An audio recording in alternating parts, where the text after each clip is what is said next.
Estamos iniciando mais um programa Lugares de Peregrinação. Hoje nós estamos aqui em Ávila, uma cidade espanhola, uma cidade com uma riqueza extraordinária histórica. E nessa cidade nasceu Santa Teresa de Jesus. Essa cidade é tão ligada à vida de Teresa, que o seu nome também é conhecido como Santa Teresa de Ávila. E eu convido a você para que durante este programa você possa, conhecendo a vida de Santa Teresa, fazer um caminho de descobrimento da vida interior e da vida de oração. Porque Teresa é a grande mestra de oração. Conhecer a Teresa é conhecer verdadeiramente um caminho de oração. As muralhas de Ávila são o grande símbolo dessa cidade. É uma das mais bem conservadas do continente europeu. Tem uma extensão de 2,5 km, com 88 torres dispostas a cada 20 metros, tornando Ávila uma cidade-fortaleza.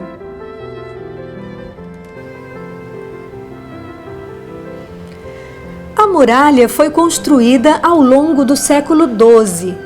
Conta-se que foi uma obra realizada por quase 2.000 homens, num período de 9 anos, tempo considerado recorde para a realidade da época.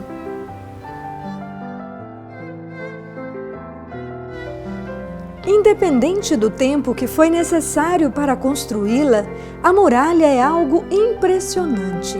Sua imponência é o que primeiro chama a atenção quando o viajante se aproxima de Ávila, deixando-o impactado com a visão da mesma. A muralha também faz referência a um passado marcado por batalhas, o que deu a essa cidade o título de Ávila dos Cavaleiros. É nessa cidade, com batalhas, castelos, torres e comandantes, que nasce Santa Teresa de Jesus. Em seus escritos, vemos como este ambiente marcou sua vida e sua forma de ver o mundo. Em sua obra-prima, chamada Castelo Interior ou Moradas, ela diz: "Falo de considerar a nossa alma como um castelo todo de diamante." Usando essa mesma imagem, ela afirma: "Consideremos, portanto, que esse castelo tem, como eu disse, muitas moradas, umas no alto, outras embaixo, outras dos lados. E no centro, no meio de todas, está a principal, onde se passam as coisas mais secretas entre Deus e a alma." Mais adiante, ela afirma: "Pelo que posso entender, a porta para entrar nesse castelo é a oração e a reflexão. Não digo oração mental mais que a vocal. Para haver oração é necessária a reflexão." Em várias outras passagens de suas grandes obras literárias, além do livro Castelo Interior, o livro da Vida, Caminho de Perfeição e Fundações, muitas vezes essa realidade de batalhas e capitães aparecem. Assim, os contemplativos devem levar erguida a bandeira da humildade e sofrer todos os golpes sem dar nenhum, porque o seu ofício é padecer como Cristo, levantar bem alto a cruz, não a deixar cair das mãos, por mais perigos em que se vejam. Não devem eles dar mostras de fraqueza no sofrimento, pois para suportá-lo receberam esse honroso ofício. Eles devem ver o que fazem, porque se largar a bandeira, perdida está a batalha. Os outros soldados se arranjam como podem, afastando-se às vezes do lugar onde se vêem em perigo maior, e nem por isso são notados e perdem a honra. Os comandantes, no entanto, têm todos os olhos postos sobre si, mal podendo mover-se. Por isso, se bom é o ofício e grande honra e graça faz o rei àquele a quem o dá, quem o aceita não se obriga a pouco.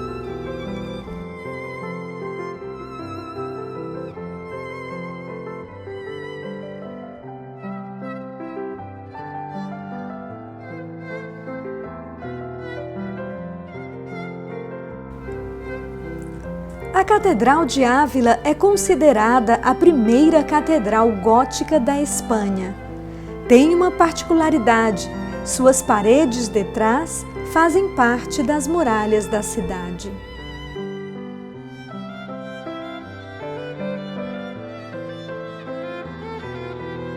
Passemos agora para a praça central da cidade, que era o ponto de encontro dos moradores de Ávila na época de Santa Teresa.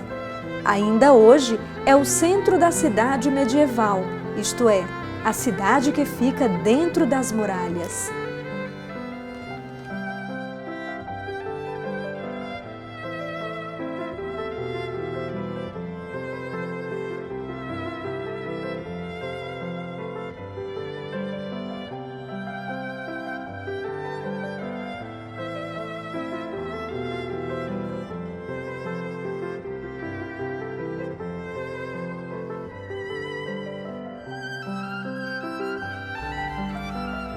Depois de passar pela praça central da cidade, o peregrino chega ao convento da igreja de Santa Teresa, que foi construído no local onde era a casa dos pais da santa. O pai de Teresa chamava-se Dom Afonso Sanches de Cepeda. Nasceu em Toledo, mas viveu a maior parte de sua vida em Ávila. Casou-se 2 vezes. E Teresa é filha do segundo casamento de seu pai com Beatriz de Almada. Nos 2 casamentos, Dom Afonso teve no total 12 filhos.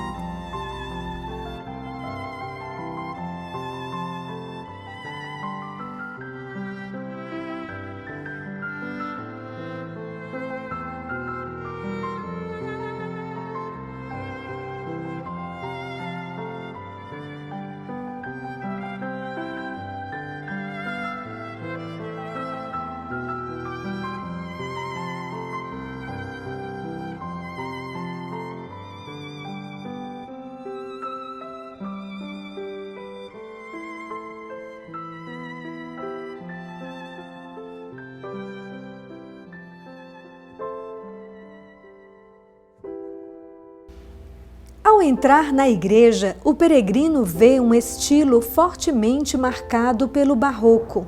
Seu olhar é atraído para o retábulo do altar-mor, onde se pode ver uma imagem de Santa Teresa na glória, ladeada por Nossa Senhora e São José, e sendo acolhida por Jesus.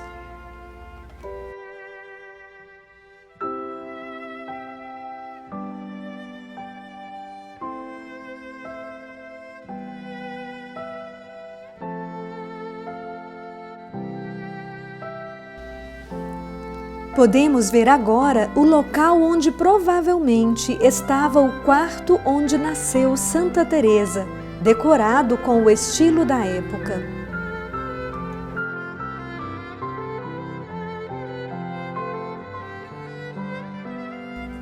Ao lado deste quarto temos a Capela do Nascimento, que faz memória do nascimento dessa grande santa, mística e doutora da Igreja.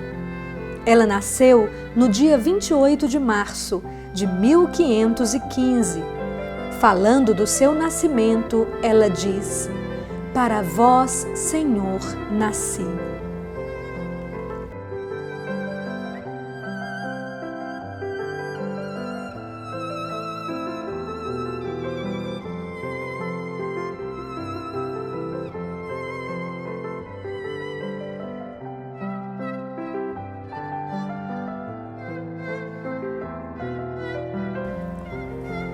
Na parede desta pequena capela, vemos pintadas cenas da vida de Teresa, especialmente as grandes graças místicas recebidas ao longo de sua história.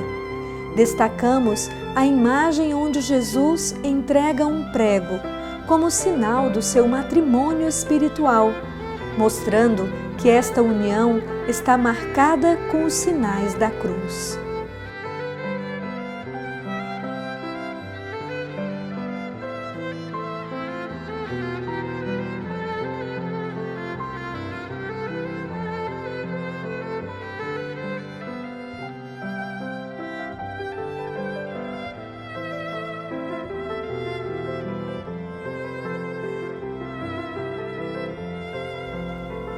Agora podemos contemplar o Mosteiro da Encarnação, que com a entrada de Teresa em 1535 terá seu nome e história para sempre ligados a ela. O mosteiro fazia parte da Ordem Carmelita da Antiga Observância, que teve seu início com os eremitas, no Monte Carmelo, na Terra Santa. É nesse mosteiro que Deus vai realizar uma grande obra de conquista do coração de Teresa.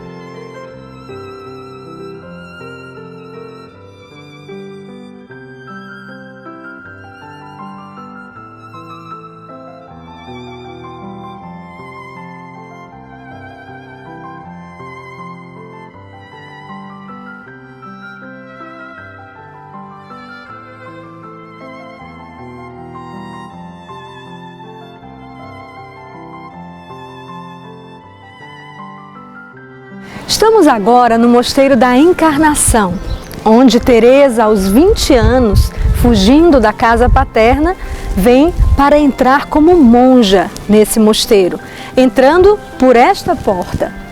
Teresa vive aqui durante 30 anos, a primeira vez como monja e depois ela volta em 1571 como priora deste mosteiro. Comecemos nossa visita ao Mosteiro da Encarnação pela Capela da Transverberação, que é uma construção posterior ao tempo de Teresa. O altar-mor está localizado onde era a cela que Teresa viveu na primeira vez que morou aqui. Nesta cela foi se realizando toda a obra de amizade entre Deus e Teresa. Deus, na sua infinita misericórdia, foi atingindo-a de diversas formas, inclusive por meio de fenômenos místicos, como a transverberação, descrita por ela no Livro da Vida. Quis o Senhor que eu tivesse algumas vezes essa visão. Eu via um anjo perto de mim, do lado esquerdo, em forma corporal, o que só acontece raramente. O Senhor quis que eu o visse assim. Não era grande, mas pequeno, muito formoso, com o rosto tão resplandecente que parecia um dos anjos muito elevados que se abrasam. Vi que trazia nas mãos um comprido dardo de ouro, em cuja ponta de ferro julguei que havia um pouco de fogo. Eu tinha a impressão de que ele perfurava o coração com um dardo, algumas vezes atingindo-me as entranhas. Quando o tirava, parecia que as entranhas eram retiradas e eu ficava toda abrasada no imenso amor de Deus. A dor era tão grande que eu soltava gemidos, e era tão excessiva a suavidade produzida por essa dor imensa que a alma não desejava que tivesse fim, nem se contentava senão com a presença de Deus. Ao passarmos para a imagem da capela, que é do período da vida de Santa Teresa nessa casa, recordamos que a vida da santa não foi sempre de decisão firme pela santidade, nem muito menos só de orações com fenômenos místicos. O Convento da Encarnação marca, de forma especial, os 18 anos em que ela viveu dividida entre a vida interior profunda e os passatempos no locutório, como ela mesma descreve no livro da vida. Naveguei nesse mar tempestuoso durante quase 20 anos, caindo e levantando-me mal, pois voltava a cair. Era tão pouca a minha perfeição que quase não me importava muito com os pecados veniais. E, embora temendo os mortais, nem por isso me afastava dos perigos. Eu nem me alegrava em Deus, nem me alegrava no mundo.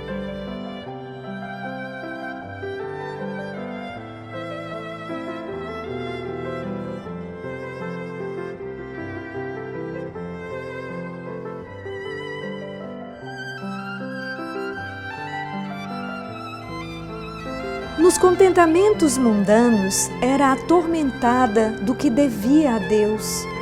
Quando estava com Ele, era perturbada pelos contentamentos do mundo. É tão dura essa batalha que eu nem sei como suportaria um mês, quanto mais tantos anos.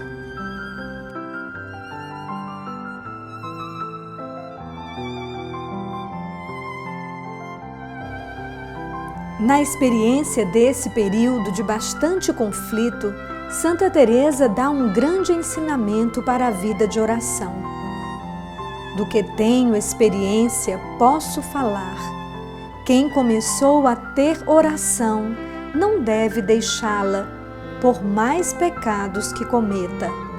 Com ela, terá como se recuperar, e sem ela, terá muito mais dificuldade.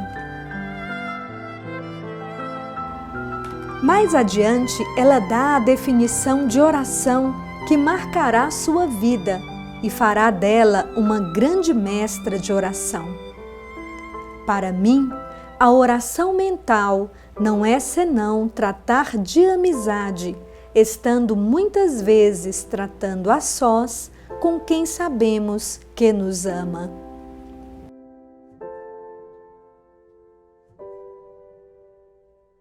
Ao entrarmos por essa porta, que Teresa entrou em 1535, convidamos você a percorrer a aventura desta grande andarilha e fundadora de conventos em toda a Espanha.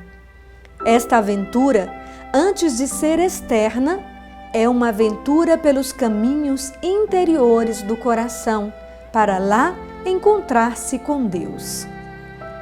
Hoje, nesse mosteiro, tem um museu com vários objetos ligados à vida de Teresa. Primeiro, o pano bordado por ela, a chave de sua cela, a cadeira que São João da Cruz usava para confessar as monjas, a touca de Santa Teresa e, por fim, o cálice usado por São João da Cruz.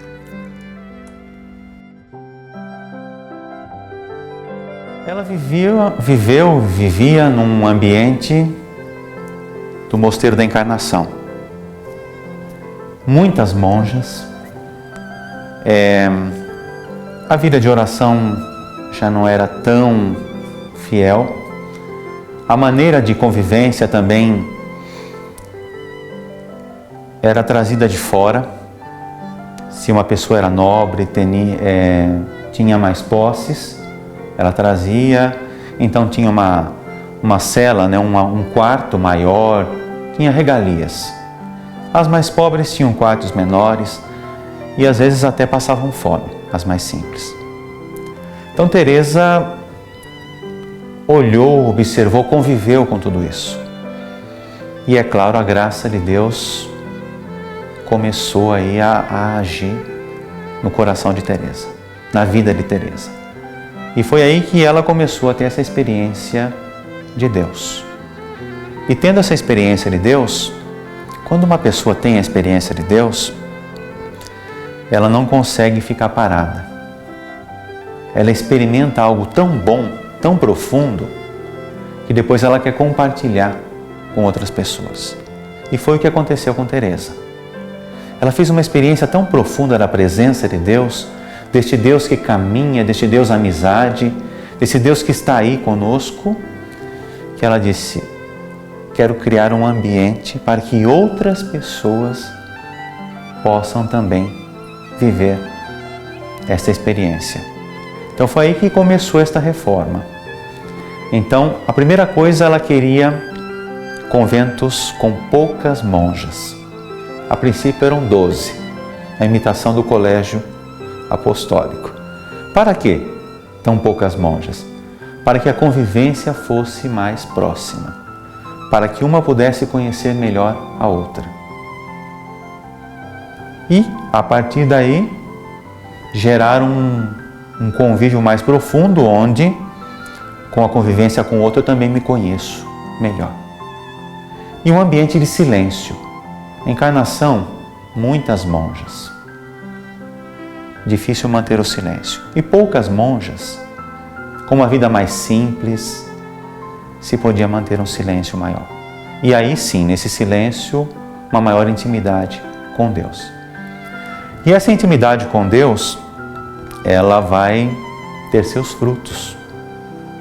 E os frutos vão se dar na convivência.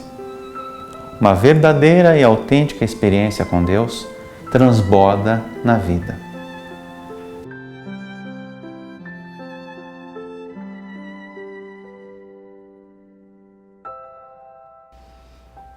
A grande experiência de Deus de Teresa impulsionará sua primeira fundação, o Mosteiro de São José, que também é fora dos muros da cidade. Esse mosteiro guarda muito da austeridade da época da sua fundação e também vários objetos ligados à vida da santa, que reproduzem muito do ambiente da época, de como eram as celas e até objetos como a cela de montaria que ela usava para fundar os mosteiros na Espanha. Ao contemplar a fachada desse mosteiro, fazemos memória das grandes lutas e perseguições que, por causa dele, Teresa teve que enfrentar. Mas esse mosteiro também guarda o que Teresa chama de os momentos mais felizes de sua vida. Nesse mosteiro, tudo retrata a grande devoção de Teresa a São José. Sobre ele, ela diz: assim tomei por advogado e senhor o glorioso São José, encomendando-me muito a ele. Vi com clareza que esse Pai e Senhor meu me salvou, fazendo mais do que eu podia pedir, tanto dessa necessidade como de outras maiores referentes à honra e à perda da alma. Não me lembro até hoje de ter-lhe suplicado algo que ele não tenha feito. Espantam-me muito os grandes favores que Deus me concedeu através desse bem-aventurado santo e os perigos, tanto do corpo como da alma, de que ele me livrou. Se a outros santos o Senhor parece ter concedido a graça de socorrer numa dada necessidade, a esse santo glorioso, a minha experiência mostra que Deus permite socorrer em todas, querendo dar a entender que São José, por ter-lhe sido submisso na terra, na qualidade de pai adotivo, tem no céu todos os seus pedidos atendidos. Nós estamos agora na capela primitiva do Mosteiro São José, primeiro mosteiro fundado por Santa Teresa d'Ávila. Aqui, no dia 24 de agosto de 1562, foi celebrada a primeira missa, as primeiras monjas receberam o hábito e foi entronizado o Santíssimo Sacramento. Nos anos em que Teresa viveu nesse mosteiro, foi sendo plasmada uma grande transformação.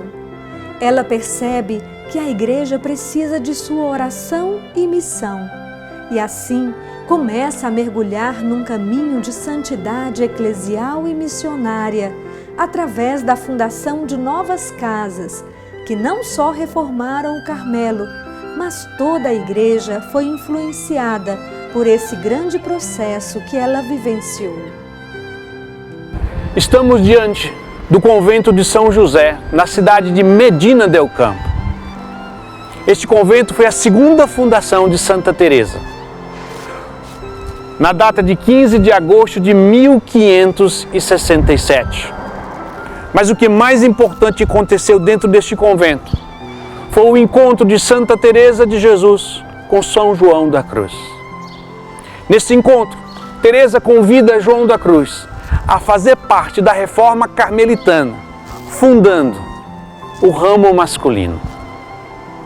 Esse encontro terá uma grande consequência para o Carmelo, mas mais ainda para a Igreja e para a humanidade inteira. Como fruto desse encontro histórico, no dia 28 de novembro, em Duruelo, na Espanha, aconteceu a primeira fundação dos frades descalços.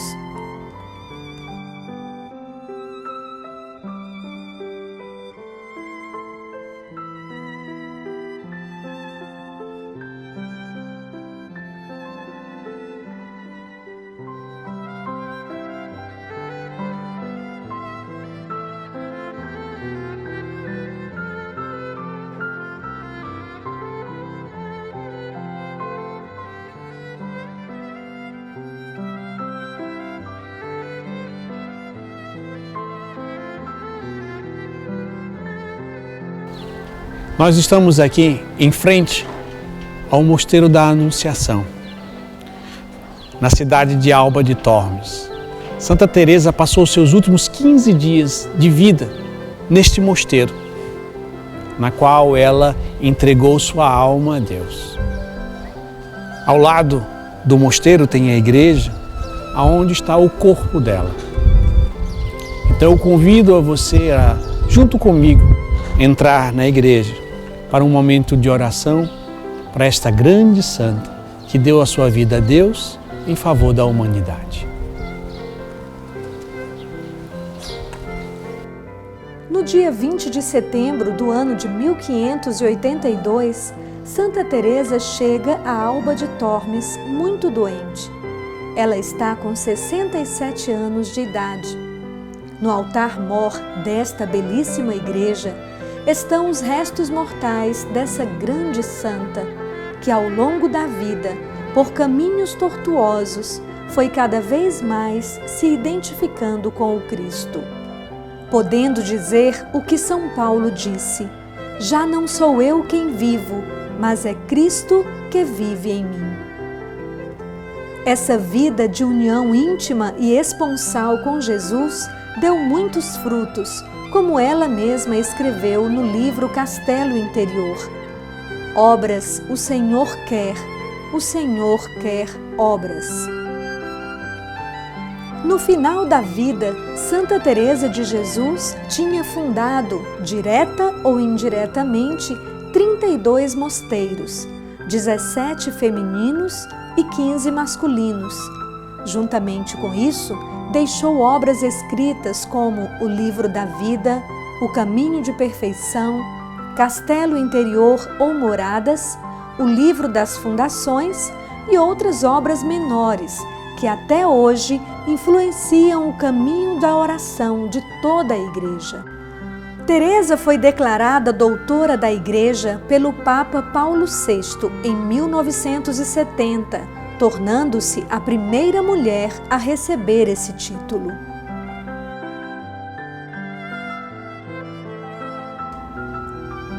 Agora nos aproximamos das relíquias do coração e do braço de Santa Teresa.